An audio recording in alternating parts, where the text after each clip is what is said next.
네, 오늘도 한국거래소에서 ETF 출범 10주년 행사가 지금 열렸는데요. 조금 전에. 출범 당시 3천억 정도 이제 시장 규모였는데 지금 한 13조 원대로 급성장했습니다. 자, 이 시장을 선진국에 비춰볼 때 100조 원까지 이 시장이 커질 수 있다 이런 얘기까지 나오고 있는데 자, 최근에 좀 기획 보도를 열심히 했죠. 우리 임지은 기자와 함께 ETF에 대해서 나눠보도록 하겠습니다. 자, 일단 ETF 현황 좀 짧게 좀 정리해 주시죠. 네. 지금 국내 ETF가 10년 만에 외형이 39배가 증가했습니다. 자산 규모로는 세계 10위, 그다음에 거래량으로는 영국, 독일, 아니죠. 미국과 영국, 독일 거기에 이제 이어서 네 번째입니다. 그렇지만 세계에서 차지하는 비중은 아직까지도 1.8%에 불과한데요. 진짜 적군요. 네. 이제 미국이 보면 70%, 유럽이 20%, 아시아는 6% 이 정도 차지하고 있습니다. 미국을 비롯해서 각 나라들이 자본시장 경쟁력 강화 방안의 일환으로 ETF 시장을 이렇게 활성화를 시키려고 하기 때문에 앞으로 ETF 시장 더 커질 것으로 전망하고 있습니다. 네, 커지긴 커질 텐데 많이 지적되는 것 중에 하나로 몇몇 ETF 종목만 이게 막 거래가 쏠린다. 좀 어느 정도입니까? 현재 유가 시장에 그 상장된 종목으로 130개거든요. 그렇죠. 근데 5개, 그중에 5개 종목의 90% 이상이 거래량. 5개 90%. 예, 거래량이 5개 정도에 몰리고 있기 때문에 굉장히 쏠림 현상이 심각한 상태인데요. 대부분의 ETF 투자자들이 개인이다 보니까 주식형, 거기다가 또 주식형도 레버리지와 인버스 이쪽에 많이 몰려 있습니다. 한 70% 몰려 있는데요. 이게 운용사 입장에서는 거래가 안 되는 상품들, 이게 상품 개발할 유인이 없는 거예요. 그렇죠. 메릿이 없죠. 그러니까는 이제 좀 상품 개발이 좀 덜 되는 면도 없지 않아 있고요. 그러니까 ETF가 잘 되는 유럽 쪽을 살펴보면은 기관 투자가들이 한 80-90% 정도 ETF에 참여를 하고 있습니다. 우리의 개인들처럼 하고 있군요, 기관들이. 그렇죠. 네. 그래서 이제 자연스럽게 이제 기관들이 들어오다 보면은 채권 ETF는 상품 ETF 이런 쪽으로 이제 많이 이제 상품이 다양화가 되지 않을까 싶습니다. 네. 우리 김신정 기자도 좀 궁금한 게 좀 많이 있을 것 같습니다. ETF 관심도 많을 텐데. 예, 향후에 여쭤보겠습니다. 나중에? 예. 알겠습니다. 자, 기관들의 참여가 저조하다. 이렇게 말씀을 하셨는데, 저도 참 안타까운 일이라고 보거든요. 늘 좀 기관들이 왜 이런 좋은 상품을 안 할까 싶은데, 이유가 있습니까? 일단 투신들 같은 경우에는 조금 하고 있어요. 그래서 한 30% 정도 지금 하고 있는데요. 투신이? 네. 근데 자기네들이 이제 그 시장 지수보다 아웃퍼폼 할 수 있다고 생각하는 거죠, 사실은. 근데 정말로 이제 들어와야 되는 거는 연기금이랑 퇴직연금이거든요. 연기금 같은 경우에는 지금 규정상 못 들어오게 돼 있어요. 근데 참 웃긴 게요. 그 국민연금 경우에 기금 운용 관리 규정을 보면은 해외 ETF, 해외에 상장된 ETF는 할 수 있어요. 네. 근데 지금 국내에 상장된 건 안 돼요. 굉장히 넌센스죠. 예, 이중 보수 이런 문제를 이런 이제 이유를 대서 못하게 하고 있는데 이런 건 좀 고쳐줘야 되지 않을까. 이게 지금 고쳐지는 문제 정도가 아니라 이 우리나라 이렇게 어떤 그 자본시장 관리하시는 분들이 이렇게 마인드가 이게 뒤져 있어요 한마디로. 아니 국민연금이 당연히 와서 ETF를 장기적으로 투자하고 그래야지 이게 좋은 여러 가지 매력이 있잖아요. 장점이 있는 상품인데. 네. 근데 해외 ETF만 하고 국내 ETF는 못 한다. 이게 진짜 말이 되는 일이라고 볼 수가 없죠, 사실은. 그렇죠. 국민연금이 이제 앞으로 계속 이제 사이즈가 커질 텐데요. 사이즈가 커지다 보면은 이제 10% 이상 이제 한 종목 담을 수 없잖아요. 다 그래요. 거기다가 또 이제 걸리게 되고 그러면 우량 종목 같은 것들 나중에 이제 바스켓에 못 담는 경우도 많아지고 그렇다 보면 포트폴리오가 이상하게 망가져 버리고 퇴직연금의 수익률은 떨어지게 되고 그렇다면 우리의 미래는 장담할 수 없고 어두워. 이런 굉장히 이제 그 안 좋은 악순환이 될 수 있죠. 참 심각하네요. 네. 그래서 이제 국민연금 운용 보수가 비싸서 ETF를 안 된다 이런 이제 논리를 대는데요. 이거는 사실은 국민연금이 문만 열어 놓으면은 운용사에서 이런 적절하게 우리가 보수 이만큼 해주겠다.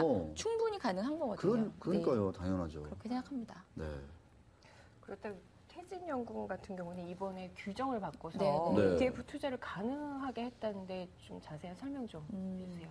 이번에 퇴직연금 관리 규정이 바뀌어가지고요. 40% 이내에서는 주식형이랑 채권형 ETF에 이제 투자를 가능하도록 이렇게 만들어놨어요. 근데 이제 법만 바뀌었지 실효성에 대해서는 좀 업계에서는 의문을 많이 가지고 있습니다. 예, 이유를 삼성 자산운용의 김두남 ETF 팀장님께 들어보도록 하겠습니다. 네. 퇴직연금 가입자가 주식형 펀드에다가 40%의 퇴직연금 자금을 투입을 하고 그다음 채권형 펀드에 나머지 60%를 투입을 한다라고 했을 때 그 40%의 비율을 관리를 해줘야 되는데요. 넘지 않도록. 그걸 누군가는 해줘야 되는데 그거를 퇴직연금 사업자가 보통은 해줘야 되는 게 맞겠죠. 근데 그 시스템 개발이 지금 아직까지는 잘 안 되고 있는 상황입니다. 그 시스템 개발이 왜 안 되고 있냐면요. 네. 그 퇴직연금 사업자인 증권사, 보험사, 은행 이제 이 세 사업자에서 이 40% 넘지 않도록 관리를 해줘야 되는데 해줘야 이런 되는데. 시스템이 만들어져야 되잖아요. 근데 증권사 같은 경우는 브로커리지 기능이 있기 때문에 이게 충분히 가능하고. 어떤 유인 요인이 있어요. 하지만 보험사나 은행 같은 경우에는 자기네들한테 떨어지는 게 없기 때문에 이 시스템을 굳이 구축할 필요가 없는 거죠. 필요성을 못 느끼는군요. 그래서 일각에서는 보험사나 은행에도 뭐 펀드 판매하듯이 ETF 투자를 하면 그 정도의 메리트를 주자. 뭐 이런 얘기도 나오고 있습니다. ETF를 대안으로. 좋아하는 뭐 편입 비중을 좀 이렇게 조절할 수 있는 네. 기능은 좀 주자. 그렇군요. 자, 요새 뭐 경제 민주화가 화두이긴 한데 아까 얘기한 운영보수 얘기가 나왔거든요. 네, 국민연금이 뭐 그걸 핑계로 뭐 국내 ETF는 뭐 투자를 안 한다 이런 얘기인데 유독 우리만 높은 건가요? 좀 어떻습니까? 유독 우리만 높은 건 아니에요. 사실은 지금 일반 펀드에 비해서는 굉장히 싼 편이잖아요, ETF가. 그렇죠. 네. 근데 미국과 유럽을 들어서 금융당국이 너네는 왜 이렇게 비싸냐 이렇게 하고 있거든요. 근데 유럽과 미국 같은 경우는 우리나라랑 좀 다른 게요. 대차 수익이라는 게 있어요. 중간에 이제 어떤 에이전트가 있어가지고 얘네들은 주식을 빌려주고 그 주식을 빌려준 수익을 이 에이전트를 통해서 받게 되는데 이 에이전트가 그 자기네들 운용사 계열사인 경우가 많아요. 자기네들이랑 연관된 데가 많아서 그렇죠. 그 수익이 자기네들한테 그대로 돌아오거든요. 그러니까 운용 보수가 낮을 수밖에 없는 거죠. 근데 우리나라 같은 경우에는 다 줘야 되니까. 네. 근데 우리나라 같은 경우에는 펀드를 운용해서 나오는 수익의 전부를 이 펀드 투자자들한테 귀속시키도록 그 법이 그렇게 되어 있기 때문에 지금 좀 우리나라가 약간 높아 보이기는 하죠. 근데 그렇군요. 어떻게 보면 시장 원래 맡겨놓는 게 가장 좋은 게 아닌가 네. 그런 생각이 듭니다. 알겠습니다. 그 삼성자산운용이 사실 우리 ETF 시장을 거의 뭐 독주하다시피 하고 있지 않습니까? 네, 지금 네. 운용보수도 좀 비싸다 이런 얘기가 있는데 실제로 좀 그런가요? 어떻습니까? 운용보수가 조금 비쌉니다. 뭐 이제 한투 같은 경우에 뭐 업계 최저에서 0.15까지도 뭐 내렸고, 뭐 미래에셋도 작년에 전격적으로 인하를 했는데, 삼성 같은 경우는 지금 뭐 높은 건 한 0.93까지도 받고 있거든요. 네. 근데 삼성 자산운용 기자간담회를 갔다 왔는데요. 거기 ETF 담당하시는 그동안 10년 동안 ETF 시장을 키워오신 이제 상무님이 계셨는데, 그분이 말씀하시는 게 지난 10년간 ETF 시장을 키워온 게 삼성 자산운용이다. 최근에 2, 3년 동안 거래대금이 늘었던 거지 그동안에는 ETF가 이제 비용이 엄청 들어갔다. 그래서 사실 좀 그런 부분도 있고 또 규모의 경제가 돼야 경쟁력도 생기는데 미국의 큰 ETF에 비하면 몇백 분의 1도 안 된다는 거예요. 삼성 자산운용의 가장 큰 게 코덱스 200인가 그런데 그게 4조예요. 예, 그것도 세계 어떤 시장에서 보면은 큰 게 아니라 이제 경쟁력이 없다. 알겠습니다. 그리고 타사랑 같은 수수료를 받잖아요. 그러면 자기네들 코덱스 이 거래 비중이 95%인데 타사랑 똑같이 받아버리면 타사는 어떡하느냐. 약간 가진 자의 여유. 뭐 이런 것도 보여줬었어요. 예. 그러면서 얼마 전에 한투가 운용보수 적극적으로 뭐 엄청 인하했잖아요. 거기에 대해서 70억 운용 자산, 자기네들은 4조인데 70억 운용 자산을 인하해봤자 뭐. 인하해서 2%, 뭐 3%를 2%를 인하하나, 그거 갖고 생색내면 안 된다.